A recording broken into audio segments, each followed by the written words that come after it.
নমস্কার বন্ধুরা, মেঘার সাথে বাঙালিয়ানার আরও একটি নতুন পর্বে আপনাদের সবাইকে স্বাগত। আজ আপনাদের সাথে শেয়ার করছি রুই মাছের দারুণ টেস্টি একটি প্রিপারেশন, রুই মাছের তেল ঝালের রেসিপি। মাত্র 10 মিনিট লাগে এই রান্নাটা হতে, মানে একদম চটজলদি একটা রান্না এটা, আর ভীষণ সুস্বাদু হয় খেতে। গরম ভাতের সাথে কিন্তু জাস্ট জমে যাবে, অবশ্যই ট্রাই করবেন। ভীষণ সহজ একটা রেসিপি। তাহলে চলুন ঝটপট শুরু করা যাক। প্রথমে আমাদের নুন হলুদ মাখিয়ে রাখা মাছের টুকরোগুলো দিয়ে ভালো করে ভেজে নিতে হবে। আর যেহেতু এটা রুই মাছের তেল ঝাল রান্না হচ্ছে, সেই জন্য তেলের পরিমাণটা একটু বেশি রাখতে হবে। আমি এখানে 3 টেবিল চামচ সরষের তেল ভালো করে গরম করে ওতে মাছের টুকরোগুলো দিয়ে ভেজে নিচ্ছি। আর আমি এটা রুই মাছ দিয়ে করছি, তবে আপনারা অন্য যে কোনো মাছ দিয়ে এটা করতে পারেন। যতক্ষণে মাছটা ভাজা হচ্ছে ততক্ষণে মশলার পেস্ট একটা আমি তৈরি করে নিচ্ছি, এটা রান্নায় লাগবে। তার জন্য একটা মিক্সার জারে আমি এখানে 2টো ছোটো সাইজের টমেটো দিলাম, 4-5টা রসুনের কোয়া নিয়েছি এবং স্বাদ মতো কাঁচা লঙ্কা। আমি এখানে 3টে দিয়েছি, আপনারা যে যেমন ঝাল পছন্দ করেন সেই অনুযায়ী কাঁচা লঙ্কাটা অ্যাডজাস্ট করে দেবেন।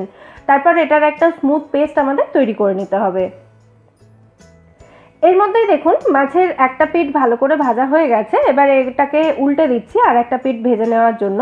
এইভাবে মাছের 2টো পিঠ খুব ভালো করে ভাজা হয়ে গেলে তুলে নিতে হবে। আপনারা চাইলে মাছটা একদম হালকা করে ভেজেও তুলে নিতে পারেন, সেটা আপনাদের পছন্দ। এবার যে তেলটা বাকি রয়েছে সেই তেলের মধ্যে আমি দিয়ে দিলাম 1/2 টিস্পুন মতো কালো জিরে। কালো জিরাটা একটু ভাজা হয়ে গেলে এর মধ্যে যে মশলার পেস্টটা তৈরি করেছি, মানে রসুন, টমেটো এবং কাঁচা লঙ্কার যে পেস্টটা তৈরি করেছি, সেই মশলার পেস্টটা দিয়ে দিলাম। এটাকে 2 থেকে 3 মিনিট নাড়াচাড়া করে ভালো করে কষিয়ে নিতে হবে। রসুন আর টমেটোর কাঁচা গন্ধ চলে যাওয়া পর্যন্ত এটাকে কষিয়ে নিয়ে এর মধ্যে দিয়ে দিলাম আমি 1/4 টিস্পুন মতো হলুদ গুঁড়ো আর স্বাদ মতো লঙ্কা গুঁড়ো। লঙ্কা গুঁড়োটা স্কিপ করে শুধু কাঁচা লঙ্কা দিয়েও কিন্তু রান্নাটা আপনারা করতে পারেন।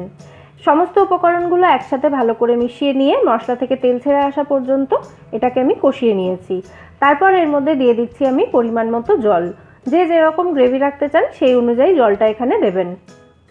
দিয়ে দিচ্ছি স্বাদ মতো নুন। তারপর খুব ভালো করে এটাকে মিশিয়ে দিচ্ছি গ্রেভির সঙ্গে। গ্রেভিটা ফুটে উঠেছে, এবার এর মধ্যে আগে থেকে ভেজে রাখা মাছের টুকরোগুলো দিয়ে দিচ্ছি। মাছের টুকরোগুলো দেওয়ার পর এগুলোকে গ্রেভির মধ্যে একবার করে আমি উল্টে দিচ্ছি, তাতে মাছের টুকরোগুলো গ্রেভির মধ্যে ভালো মতো ডুবে থাকবে।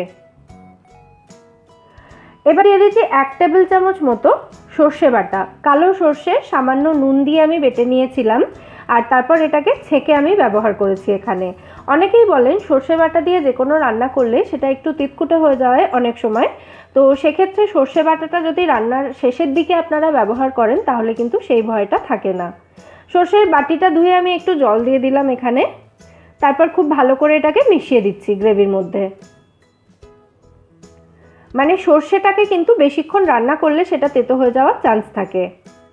সর্ষে বাটাটা মিশিয়ে নেওয়ার পর কড়াইটাকে ঢাকা দিয়ে মিডিয়াম ফ্লেমে রেখে 2 থেকে 3 মিনিট মতো আমি এটাকে রান্না করে নিয়েছি। মাছটা যেহেতু খুব ভালো করে ভাজা ছিল, সেই জন্য এটা সেদ্ধ হতে আর খুব বেশি সময় লাগবে না। ভালো করে নাড়াচাড়া করে গ্যাসের ফ্লেমটা আমি অফ করে দিলাম। গ্যাস অফ করার পর ওপর থেকে একটু কাঁচা সর্ষের তেল ছড়িয়ে দিলাম 1 টিস্পুন মতো। তারপর এভাবেই গ্যাস বন্ধ অবস্থাতে কড়াইটাকে ঢাকা দিয়ে 5 মিনিট স্ট্যান্ডিং টাইমে রেখে তারপর এটাকে সার্ভ করতে হবে। তাহলে দেখলেন কত সহজে তৈরি হয়ে গেল অসাধারণ টেস্টি রুই মাছের তেল ঝাল। অবশ্যই বাড়িতে ট্রাই করবেন এবং আমাকে জানাবেন রেসিপিটা আপনাদের কেমন লাগলো। রেসিপি ভালো লাগলে ভিডিওটাকে একটা লাইক এবং শেয়ার করে প্লিজ আমার চ্যানেলটা সাবস্ক্রাইব করে নেবেন। ফিরে আসবো নতুন কোনো রেসিপি নিয়ে। সবাই সুস্থ থাকবেন, ভালো থাকবেন এবং সবাইকে খুব ভালো রাখবেন।